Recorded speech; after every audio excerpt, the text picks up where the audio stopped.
Hello friends, कैसे हैं आप सब लोग। आई होप सब बहुत अच्छे हैं।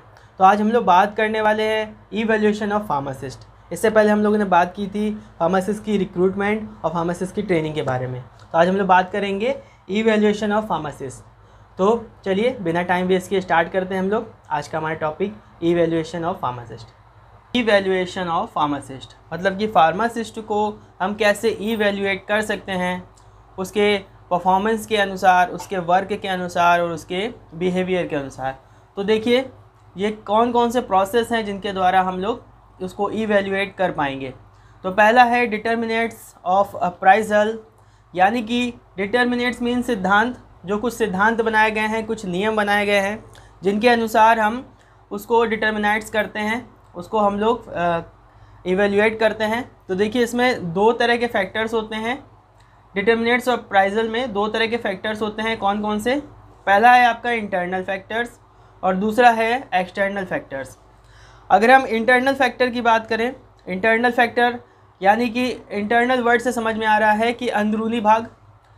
तो जिस भी ऑर्गेनाइजेशन में वो फार्मासिस्ट वर्किंग कर रहा है, जॉब पे है, तो उसको इंटरनल फैक्टर्स कुछ ऐसे दिए जाते हैं, कुछ ऐसे ऑब्जर्व किए जाते हैं जिसके अनुसार उसका इवैल्यूएशन होता है। कुछ सिद्धांत हैं जो इंटरनल फैक्टर्स में आते हैं। आइए देखते हैं कौन कौन से हैं। पहला है मोटिवेशन। मोटिवेशन मतलब उसको मोटिवेट करना, उसको प्रोत्साहित करना, प्रोत्साहन देना जिससे कि वो अच्छे से वर्क कर सके। तो ये कुछ सिद्धांत में लिखे हुए हैं, कुछ नियम में बनाए गए हैं कि ये चीज़ें होनी चाहिए, जिससे कि फार्मासिस्ट का जो मोरल है वो हाई जाता है, वो थोड़ा ऊंचा आता है। तो मोटिवेशन के साथ साथ उसका स्किल लेवल, स्किल मतलब कि उसको कितना नॉलेज है और वो कितने अच्छे से किसी भी काम को, किसी भी वर्क को हैंडल कर ले रहा है, तो उसके स्किल लेवल देखते हैं। उसके बाद हम उसको इवैल्यूएट करते हैं। थर्ड पे देखिए रोल परफॉर्मेंस। रोल परफॉर्मेंस का मतलब है रोल यानी कि उसको एक जॉब के दौरान एक रिस्पॉन्सिबिलिटी दी गई है, एक रोल दिया गया है या एक पोस्ट दी गई है। तो उस पोस्ट के अनुसार उसका जो वर्क है क्या वो पूरी तरह से कर पा रहा है। अगर वो फार्मासिस्ट है तो क्या वो फार्मासिस्ट का काम कर पा रहा है। अगर वो अप्रेंटिस फार्मासिस्ट है तो क्या वो अप्रेंटिस फार्मासिस्ट की तरह वर्क कर पा रहा है। क्या वो सीनियर फार्मासिस्ट है तो सीनियर फार्मासिस्ट की तरह सारी चीज़ों को हैंडल कर पा रहा है। तो जो रोल दिया गया है उसको, जो रिस्पॉन्सिबिलिटी दी गई है या जो पोस्ट दी गई है, उसके अनुसार उसकी परफॉर्मेंस कैसी है। तो इस रोल परफॉर्मेंस के अकॉर्डिंग हम उसको डिटर्मिनेट्स कर लेते हैं, उसको डिटर्मिनेट्स कर लेते हैं, उसको इवैल्यूएट कर लेते हैं। नेक्स्ट देखिए एम्पैथी। एम्पैथी जब रोल प्ले करता है, यानी कि जब फार्मासिस्ट के साथ सहानुभूति दिखाई जाए, और सहानुभूति दिखाना भी चाहिए क्योंकि जब वो वर्क कर रहा है उसके साथ अगर कुछ पर्सनल प्रॉब्लम्स हो रही हैं तो उसके साथ हमको सहानुभूति रखनी पड़ेगी, जिससे क्या होगा, उसका मोरल डाउन नहीं होगा और वो अपने जॉब के लिए 100% दे पाएगा। तो ये कुछ इंटरनल फैक्टर्स हैं। इंटरनल फैक्टर्स मतलब कि जो अंदर से जो ऑर्गेनाइजेशन के इंटरनल्स वर्कर्स हैं या सीनियर्स हैं या जो एनवायरनमेंट है वहाँ से उसको सारी ये चीज़ें मिल रही हैं, सारी चीज़ें इवैल्यूएट हो रही हैं। तो ये सारी चीज़ें आपको इंटरनल फैक्टर्स में लिखने हैं। इसके बाद देखिए एक्सटर्नल फैक्टर्स में क्या क्या फैक्टर्स होते हैं जिसके द्वारा हम ये डिटर्मिनेट्स करते हैं उसके फार्मासिस्ट का इवैल्यूएशन। तो पहला है इन्वायरमेंटल फैक्टर्स। इन्वायरमेंटल फैक्टर्स मतलब जो ऑर्गेनाइजेशन में जो वर्क कर रहा है वहाँ पर कैसा इन्वायरमेंट है, जिसको बोल करके नहीं बताया जा सकता लेकिन उसको एब्जर्व किया जा सकता है, वहाँ का वातावरण कैसा है। तो ये इन्वायरमेंटल फैक्टर आता है एक्सटर्नल में। सेकंड नंबर पे ऑर्गेनाइजेशनल फैक्टर मतलब उस कंपनी का क्या वातावरण है, वहाँ पे वर्कर कैसे हैं, किस तरह से बिहेव कर रहे हैं, किस तरह से वर्क कर रहे हैं। ये सारी चीज़ें ऑर्गेनाइजेशनल, पूरे ऑर्गेनाइजेशन की बात हो रही है, किसी एक डिपार्टमेंट की बात नहीं हो रही है। पूरे ऑर्गेनाइजेशन में किस तरह के लोग हैं, उनकी क्या मेंटालिटी है, किस तरह से बिहेव करते हैं, ये सारी चीज़ें बहुत ही ज़्यादा असर करती है एक फार्मासिस्ट के ऊपर अगर वो वहाँ पर जॉब कर रहा है। तो ये एक्सटर्नल फैक्टर्स में आता है।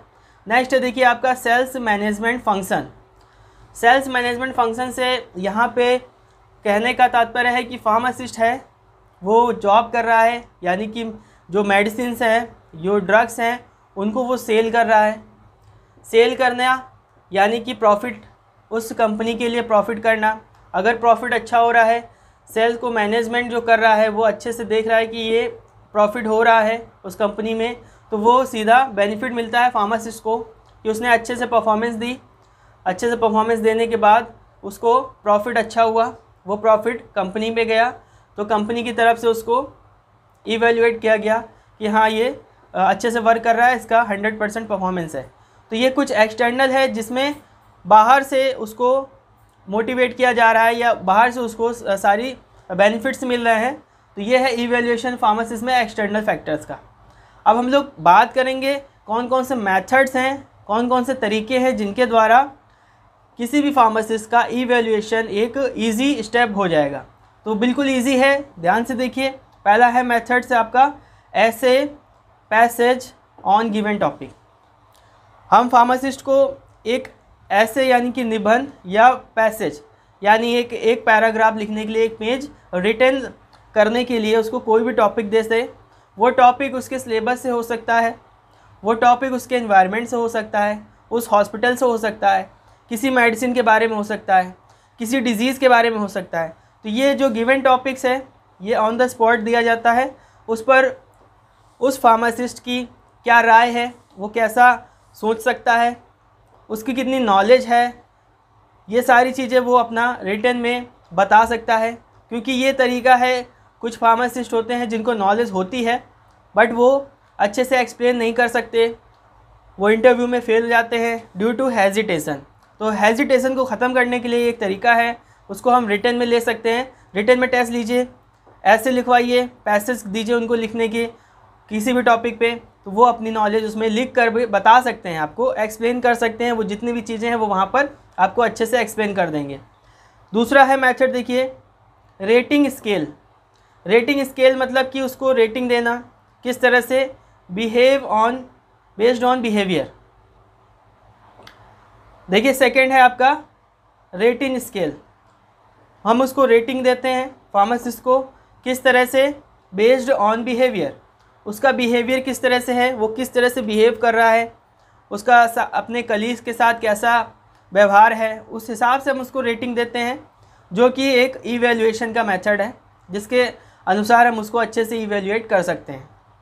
नेक्स्ट देखिए force choice method. Forced choice method मतलब कि हमने जिस भी फार्मासिस्ट को जॉब या उसको कोई भी रिस्पॉन्सिबिलिटी दी है वो उस काम को कर पा रहा है या नहीं, उसको हम कंपेयर करेंगे विद द सेट स्टैंडर्ड।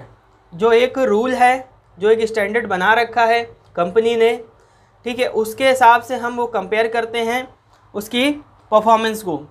अगर वो परफॉर्मेंस पे बराबर से है या उससे अच्छी कर रहा है तो वो फार्मासिस्ट गुड है, वर्किंग में है अच्छा, और नहीं कर पा रहा है तो हम उसको इवेल्युएट करके उसको बताएंगे, उसको चांस देंगे कि वो इस तरह से कर सकता है। तो कुल मिलाकर यहाँ पर बात हो रही है कि जो स्टैंडर्ड बना रखा है किसी भी कंपनी ने, किसी भी ऑर्गेनाइजेशन ने, जो एक रूल बना रखा है उसके अनुसार हम कंपेयर करते हैं। वो फोर्स चॉइस मेथड यानी कि वो उसको चूज़ करना ही है, फोर्स है एकदम, बलपूर्वक उसको चूज़ करना ही है, वो स्टैंडर्ड को करना ही पड़ेगा उसको अगर वो अच्छी परफॉर्मेंस देना चाहता है। नेक्स्ट है देखिए लास्ट रैंकिंग। रैंकिंग मतलब बेस्ड ऑन कैंडिडेट्स परफॉर्मेंस। यहाँ पे हम बिहेवियर की बात कर रहे थे, रेटिंग की बात कर रहे थे, जब अभी हम रैंकिंग की बात कर रहे थे तो उसकी परफॉर्मेंस की बात कर रहे हैं। यहाँ उसका बिहेवियर देखा जा रहा था, वो किस तरह से उसका बॉडी लैंग्वेज और उसका टॉकिंग है। यहाँ पर हम उसकी परफॉर्मेंस की बात कर रहे हैं, उसके नॉलेज की बात कर रहे हैं, उसके स्किल की बात कर रहे हैं। तो यहाँ पे रैंकिंग करते हैं बेस्ड ऑन कैंडिडेट्स परफॉर्मेंस, वो किस तरह से परफॉर्म कर रहा है उस तरह से हम उसको रैंक देते हैं। तो ये कुछ ऐसे मेथड्स हैं जिनके द्वारा हम एक फार्मासिस्ट को इवैल्यूएट कर सकते हैं, उसको इवैल्यूएट करके हम उसके रिस्पॉन्सिबिलिटी उसको बता सकते हैं। तो फ्रेंड्स ये था हमारा आज का टॉपिक इवैल्यूएशन ऑफ फार्मासिस्ट। इससे पहले हमने फार्मासिस्ट की रिक्रूटमेंट और फार्मासिस्ट की ट्रेनिंग के बारे में बात की थी। तो अगर आपने वो वीडियो नहीं देखा है तो आप उस वीडियो को देख लीजिए, उसमें आपको ईजिली समझ में आ जाएगा। तो आज हमने बात की evaluation of pharmacist. I hope ये आपको ईजिली समझ में आ गया होगा। तो नए वीडियो में नए टॉपिक के साथ फिर से मिलेंगे, तब तक के लिए take yourself and your family. Thank you.